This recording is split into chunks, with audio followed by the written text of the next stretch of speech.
Hi, I'm Heather Graham, and welcome to the Life in Film podcast. This is the podcast that we ask our guests from in front and behind the camera, how did they get their foot in the door? What was the key to unlocking their success? What's their story? Where do I go to be an actress? Our guests went from bit parts in Twins, Drugstore Cowboy and Twin Peaks to breaking through with Paul Thomas Anderson's Boogie Nights. But she became a megastar when Austin Powers' The Spy Who Shagged Me and Bowfinger were released in the very same year. We chat about the moments that shaped her passion for acting, all her classic movies including The Hangover, The Near Misses, writing and directing her own movies, and her latest projects, They Will Kill You and Mike Flanagan's Carrie. Our guest today is actress Heather Graham. My podcast is usually about how people's careers begin and, the kind of stepping stones. Was it a school play? Was it being a kid that was into drama? What were the kind of first few moments of, finding out that you love drama and acting? Yeah, it was definitely those things. Of course, probably the first moment is just watching something, like watching a movie and falling in love and just thinking, oh, I wish I could be in that movie. I think I watched Wizard of Oz and we had a school play and I auditioned to play Dorothy and I got it. And I think that was just so exciting to just have a great imagination and to just picture you're in this world and that it's real. And so, yeah, I was in school plays. I think I also like to play pretend and play dress up and pretend to be other characters. And I also remember going to see Peter Pan when I was a kid, and it was at the Kennedy Center in Washington D.C. and Sandy Duncan was in it, and she was attached to a wire, and she just like flew over the audience. And I remember like my mind was like blown. So I used to pretend to be Peter Pan and dress up as Peter Pan, and that was so fun. Peter Pan is one of those. I'm an actor myself, and Peter Pan is kind of this image of, when you're growing up, this kind of timeless thing, being someone that will never grow up, and a lot of actors seem to really connect with that. It's quite I guess this industry and this job it's very much not growing up and being able to sort of live your dreams and imagine. Something about that he's a kid, and just the aspect of like someone can fly, just that your imagination goes crazy. Like my imagination, the idea of flying, I've always been like really intrigued by that. Having that moment and it being quite, you obviously relate back to that and think that was the moment. Getting those first few jobs and kind of getting your foot in the door with an agency and trying to sort of figure out that path. What was the kind of the first thing that you did? Was there a particular role that maybe got you an agent, or was the agent first? I was going to this acting class that was in Hollywood, and I was living in Agora, and I used to drive to the class, and I somehow, guilt tripped the acting coach into, her name was Jane Halloran, into introducing me to her agent. And before that, I had a commercial agent, so I had gotten a few commercials, but when I got this agent, they put me up for some things. I got a TV movie, and then I got a film. I got this movie, License to Drive, which, a lot of people still actually remember it, especially people that were, teenagers at that time. And that was pretty amazing because I made a chunk of money as a 17-year-old that was really, it made me independent, basically. You're like, hang on a minute, this could work. This could be good. Yeah, because I was in the process of like applying for colleges, and I just thought, wow, like this is amazing. I just made money. It's like a cheat code. Like you're something like, oh, I can be independent. I mean, License to Drive has become a bit of a cult classic, and a lot of the movies that you've been in have they stood the test of time, which is not not every actor can say that. And this, I know this is a small role, but I always remember you in this film, and it was quite soon after that in Twins. That's funny. Wow, you remember that. Yeah. And just getting a role in a film like that at the time, you're obviously very young. Was that an enormous deal, or because you were young, it kind of went over your head and you kind of were having fun? When you don't grow up having anyone in your family in the entertainment business, it's crazy when you go on a set and you're like, oh, there's Arnold Schwarzenegger and there's Danny DeVito, and you just get to kind of be on the same set with them. Your mind is kind of blown. It's really exciting. Really Yeah, exciting. it must be exciting, but was it not, is it terrifying in any way, or do you kind of just having fun? I think I felt nervous. I don't know if I would say terrified. I think I thought like, I want this to be my life. I want to be an actress. I want to be in movies with people like this. And maybe this is like an entree into that world. I think I was hoping for that. Have you got any advice, for actors that are trying to get their foot in the door? And I know the industry has changed, it's evolved quite a lot over the years, but what advice would you give? Well, I had this acting coach who sadly he's not alive, but he used to say you have to have the heart of a baby and the skin of a rhino, right? Because people are always gonna say things not what you want to hear, but you still have to be vulnerable when you're acting. So I thought that was really good advice, and just like believe in yourself, surround yourself with like supportive people, and I think it's a mixture of like working hard, being in the right moment, and just I mean now it's cool. A lot of people can make their own content. Mm. Yeah, no, 100%. That's Yeah. the thing. Everyone's got an iPhone now, or YouTube, and people can create. But I guess that is also now it feels like there's more competition almost because everyone's trying to do it and everyone can do it. Well, there's so Um, much more content. So on one hand, it's great because like anyone could make their own content or their own series and put it up on Instagram or on YouTube. And then I guess the other side of that is that there's so many things to watch. Because I remember when I started, there weren't that many TV channels and there weren't that many movies. Now it's just, we have so much content that you can watch so much stuff at any moment. Is there anything that you're watching at the moment that you would recommend? Maybe a movie you saw recently or a TV show? Well, I just watched Jury Duty. God, so good.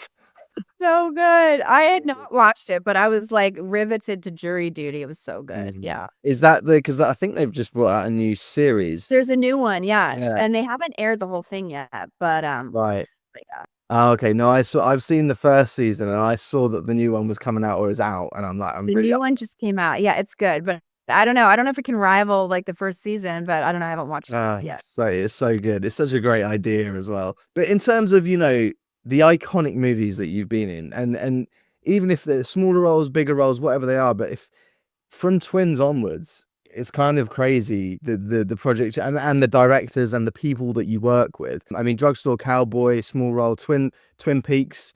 I mean, all these things, the people involved is just insane. Did it feel, because you make it look easy, you make it look like this was like a steep incline. Did it feel like that at the time, or was it you were grafting with auditions, and what was the experience in those Oh, early? it's so hard. I mean, before you even get one job, let's just assume you've gone on at least 50 auditions, right? I mean, with License to Drive, that was kind of lucky that I got that job so early on. But I mean, for years, you're just driving around in your car. I had like all my other outfits. Like, okay, now I'm auditioning for like a businesswoman, and then I'm going to audition for a stripper, and then I'm going to audition for like a nursery school teacher, and I'd have like Mm. all my clothes, and I'd be driving and like changing. And I went on so many auditions. And which one of those movies was kind of, there must have been a moment where you felt like, oh, this has changed my career. This has kind of opened a different door. Was there one that was kind of the game changer? Well, I think, early on, it was cool to be in Drugstore Cowboy. It felt like I was in this kind of art film hit, and that was cool. But I think on a bigger scale, probably, I felt at the time that I did Boogie Nights and then did Austin Powers, and Bowfinger, that was, a great moment in terms of just like, I guess becoming more of a star or a known name. And then I made more money. I bought a house. That was really cool. Mm. Well, Austin Powers and Bowfinger are films that I was specifically remember going to see in the cinema with my dad, and we kind of like, yeah, films that we both love, and films that I hold dear. So if I'm ill or feeling a bit rough, I'll put, that's one of those films that I'll put on, Bowfinger So or great. Austin Powers. It must be kind of strange to like be in these movies that mean so much to different people all around the world. And do you ever kind of stop to think how far you've come, and the fact that you're in these movies that kind of they will live forever? It is wild. I mean, it's funny because, like, as an actor, you're just like, okay, you're just thinking, "Well, I gotta, try to be as good as I can, and I gotta take classes, and I gotta go on auditions, and I gotta do jobs." And so you don't necessarily sit back and go, but it is really, really cool to think like you made something and that it was, not recent, and that people are still watching it, and that is amazing, or that it made a difference in someone's life, or that maybe you bonded with your dad, watching it. I think that's incredible. But you haven't just, I feel like when I think of you, I think of comedy. I think those are the roles that have really stood out to me. But then there are other roles where you've completely disappeared into, from hell, where you do an English accent. When you go and do something so different, preparation and learning an accent, and it's a period thing, like, is there any more pressure there, or is it just kind of fun to be able to play and learn the history and do the homework and everything else. I mean, I think I'm just grateful to have any job. And of course, it's fun to get to do different things. It's really fun doing an accent. It's funny because when I started, I was like watching Sophie's Choice and like, I want to do drama. I want to do darkness, Holocaust, blah. Yeah. But then like, I kind of got lucky in working with these really amazing comedians. And I have to say that now I think I enjoy comedy more than any other genre because I wanna laugh. Life is, like, hard enough, and, all the people that I got to work with, all the different comedians, and just in my own life, I think having a sense of humor is so important, and that's something I like about They Will Kill You because I just feel like even though it's scary, that it does have a great sense of humor as well. 100%. It's a good mix of the two things for sure. And I love comedy horror it doesn't normally work. Like there's very few films that can kind of get away with it, and there's a very fine line there, but it hits the nail on the head. And there's a sequence at the end that I was just like, if I'd had to write down and guess how this film was going to end, it would have not been that, which I love. I love the I know, it's surprises. so crazy the end. It's really bonkers. Yeah. Getting to work with comedy icons like, Steve Martin, Eddie Murphy, there's so many. Adam Sandler. Is there a lot of improvisation? Is that something that you enjoy, or is it actually quite structured when you're in a film like Austin Powers or, whatever the comedy may be? I mean, I guess there's always a little bit of improv, but like, Mike Myers is a very, very he's very, very hardworking. He has like two personalities almost. One is kind of like he's like the scientist of like what's funny, and he's extremely hardworking and focused and serious. And then the other side is just like he's hilarious and he makes everyone laugh and he's can play all these interesting characters. So, and actually Steve Martin's kind of like that too. It's just like he's just kind of quiet and thoughtful, but then he can like burst out this, wildly funny side of himself. And yeah, it's pretty cool. I feel grateful to get to be around people like that because I have to say now, more than anything, anybody that can make me laugh, I put that on like the highest pedestal. Yeah, I mean, especially being an actor is one of the hardest things to do. I think the comic timing is something you either have it or you don't. It's so hard. Yeah, very difficult to learn that. I just think it's a beautiful thing to bring into the world to make people laugh. And so I admire it more than ever, for sure. It's one of the reasons I enjoyed this film as well. I feel like comedy films aren't the same as they used to be. There's not as many wide release films. I mean, say like The Hangover was like a huge success and it was a big comedy, and I feel like things like that just they don't come around very often anymore, which Yeah, is I think it's sad that they aren't making as many comedies, and they're not making very many romantic comedies. Like I remember when I started, like you'd watch like, oh, Broadcast News or As Good as It Gets, or you'd watch this like juicy like Notting Hill. I feel like nowadays they almost never they don't make romantic comedies the same way. Yeah, it's a shame. And if they love do, that, they're though. kind of different. They're not got the same. They're not quite the same. But having said that, you've written and directed a few films recently as well. So you don't just act. I just want to point out that everyone like you do other things as well, which is, I mean, balancing all those things and being in the film while you're directing it and you've written it.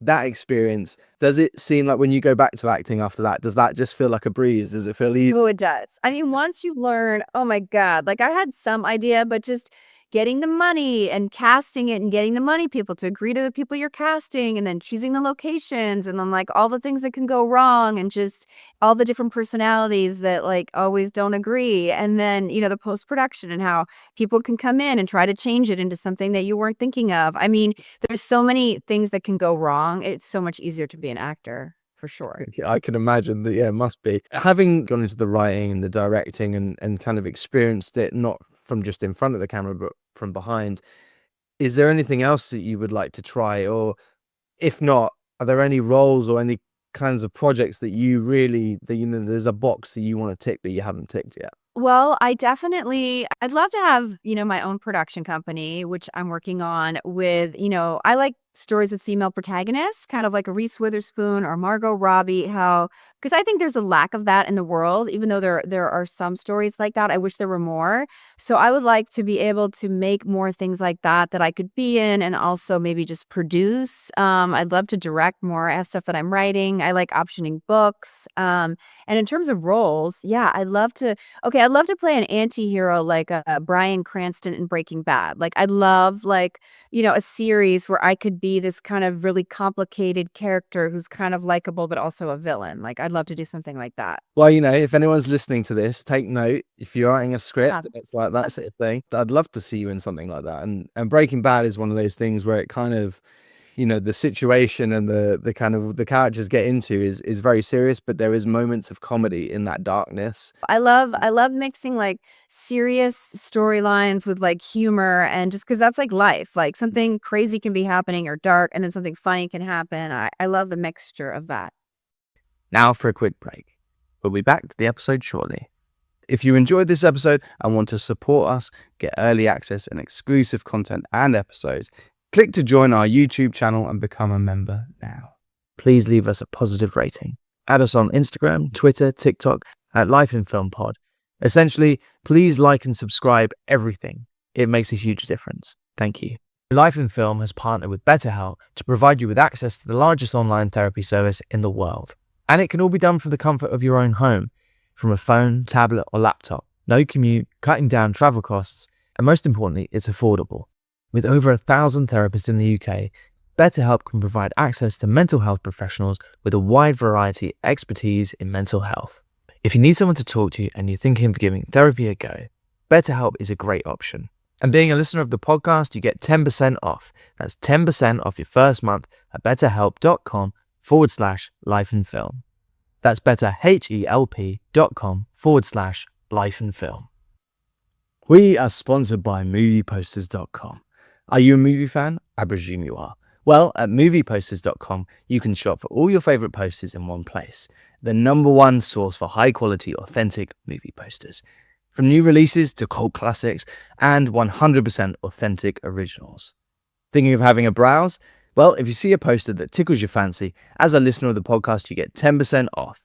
That's 10% off with promo code lifeinfilm10. That's promo code lifeinfilm10. So why not give it a go? And back to the show.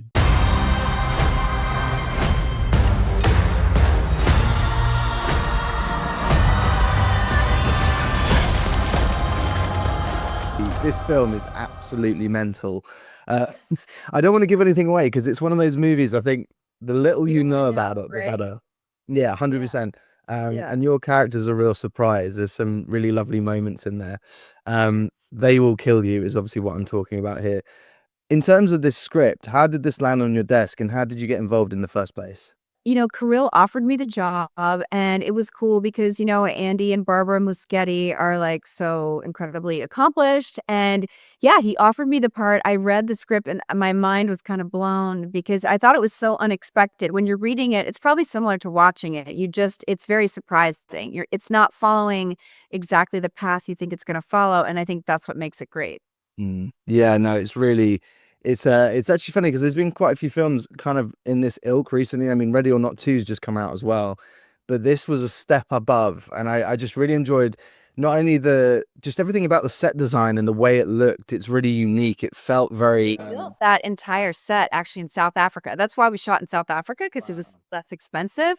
But they built the entire hotel. They built every room. They built every floor like that, except for the beginning scene in the convenience store and the end scene on the street. Like everything else is a set.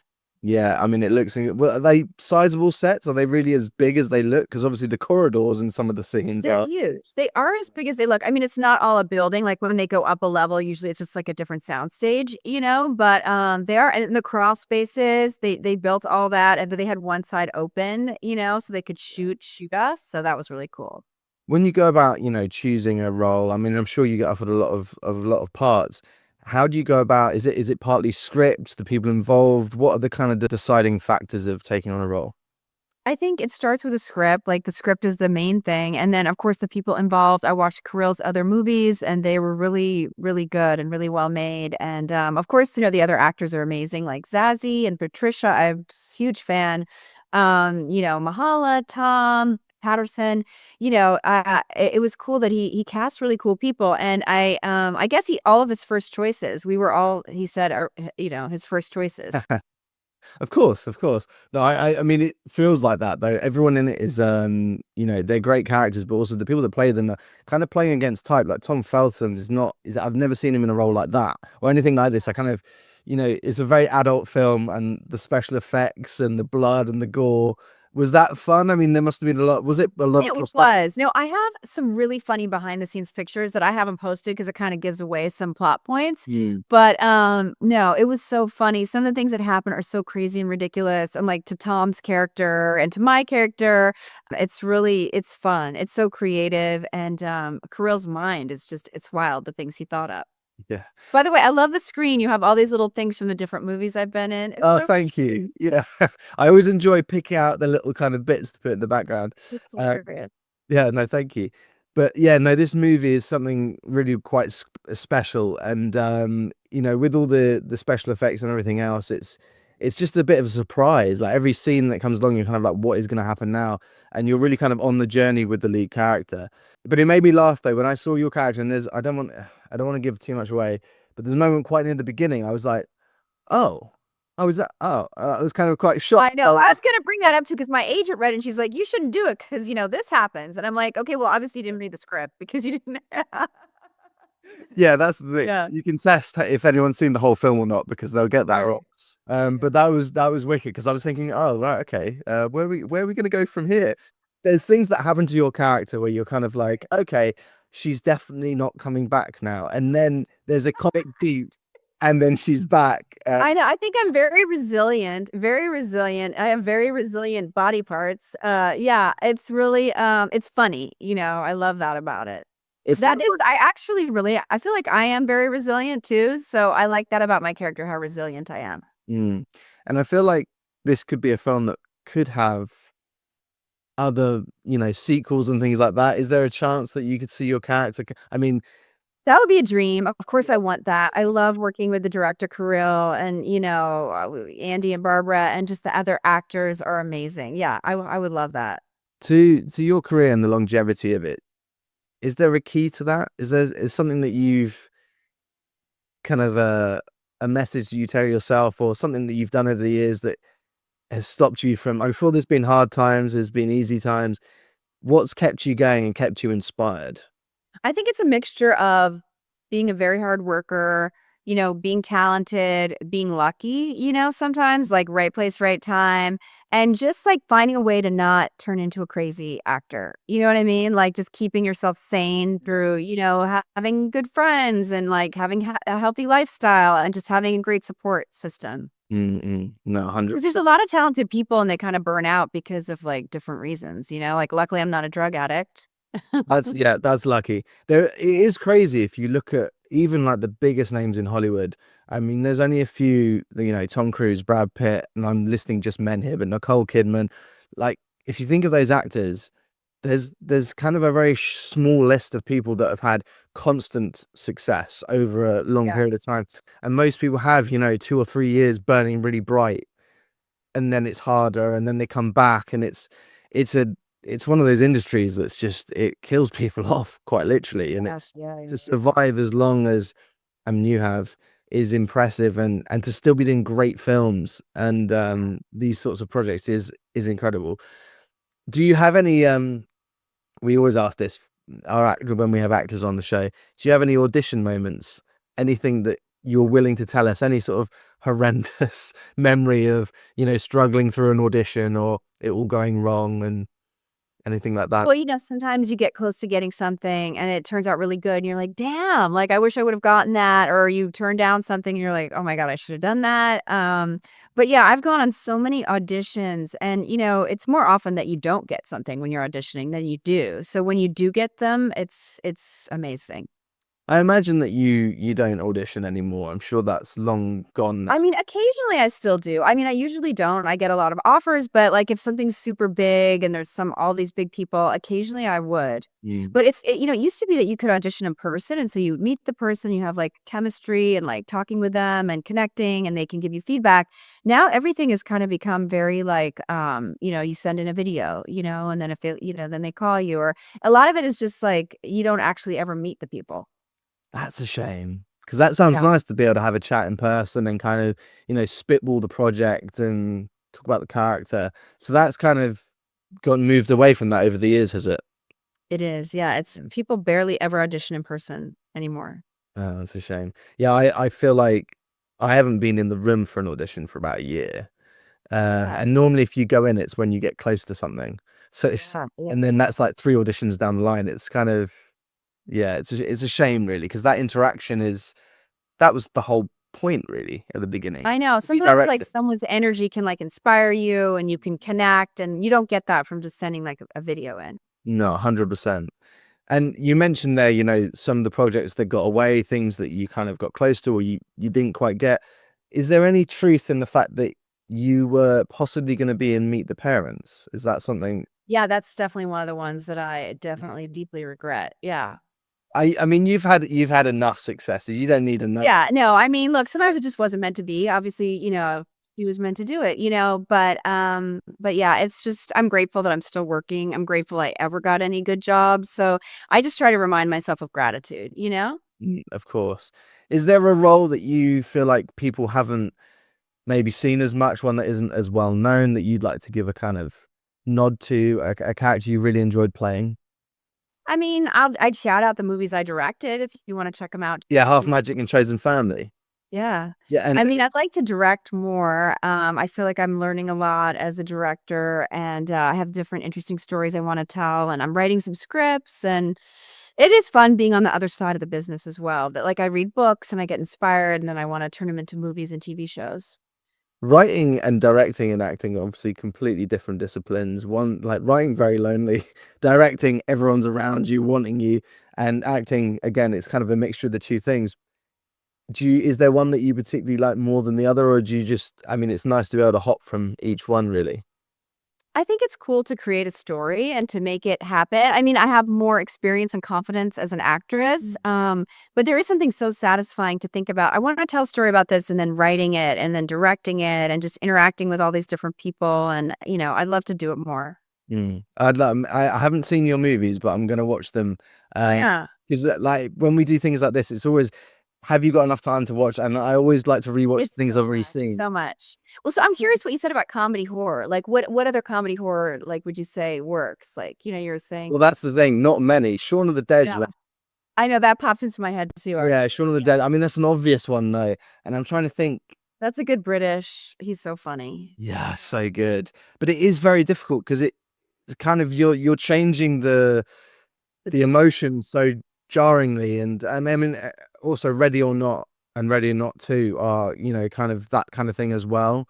Sam Raimi, he does a lot of great No, he's movies where there's like horrific things happening and then it's suddenly funny. Send Help that he did recently. no, is that great? I heard Really great. Yeah, Rachel McAdams essentially on a beach. It's Castaway but with blood, but it's very funny. And she gets she's kind of like abandoned on a beach by herself. yeah, with her boss who she hates. Oh. So she's stuck on there. They've basically flown. I've gone off on a tangent here, but they've flown over for a meeting, and the plane goes down, and her and her boss are the only two that survive, and they're on the island together, and they hate each other. Oh, wow, You interesting. can see where the Yeah. conflict comes, but it's absolutely brilliant. Give it a watch. It's very funny. But yeah, I can't think of any more. I feel like, yeah, they're rare. They're rare things, but I love that when it works. Yeah, Um, yeah, totally. and before we go, I'd like to ask as well that you've done, and talking about doing TV work and be able to get a great series. You've got a part in the new Carrie series, and I don't know if you can really say much about that, but that sounds exciting. It's Mike Flanagan. He's obviously a great director for horror. I'm sure there's a bit of comedy in there, maybe. Is there anything you can say about that? Yeah, well, he's amazing. I was friendly with him and then, and Kate, his wife, and then he offered me the part and, he creates such a great community. And yeah, I think they're taking it into a world that they did 8 episodes and I think they have an idea to do a second season as well. But they're going into the world of online social media bullying. That's one of the things he's Uh, exploring. Interesting. So bringing it into the new age. Yeah, so Carrie's being bullied, they're, like, through, online, things like that, social media. Yeah, very exciting. And lastly, was there a project that when you were working on it, you thought, I'm not sure if this is going to do well. Maybe it's got racy comedy in it or whatever it is. And then I'm thinking of The Hangover. I mean, that film at the time, I remember not really seeing it coming, and then it was this massive hit. Do you ever really know when you're doing a film if it's gonna hit or if it's not? Thought there was a chance that that could hit because Todd Phillips had done like Old School and that was so funny, you know? But yeah, of course, when it does, it's just like lightning in a bottle. You never really know for sure. And like Boogie Nights, I definitely thought it was really special. So that was really cool that it became like a big hit. And well, when I did Swingers, that was like a very low budget. It was only a $200,000 budget. So that was wild that that movie kind of came out and then lasted because I mean, that is a tiny, tiny budget. Yeah. For Wow. yeah. It just shows you if you've got a good script and you've got just about enough money to scrape through that. Yeah, it's incredible. Something like that, real test of time. Heather, thank you so much. This is a big deal for me. It's great talking to you. You're lovely and I appreciate it. And all the best with the movie. I'm sure it's going to do incredibly well. Oh, thank you. Thanks for talking to me. I appreciate it. I'm glad you liked it. That's Absolute awesome. pleasure. Yeah. Thank you so much. Take care. You too. Bye. Bye. Bye. If you enjoyed this episode and you want to support us, get early access and exclusive content, all ad-free, click and join the Life in Film YouTube channel and become a member now. Thank you to our guest Heather, and thank you to Sydney and the team at 2 p.m. sharp. As always, thank you to our sponsors, movieposters.com and Betterhelp.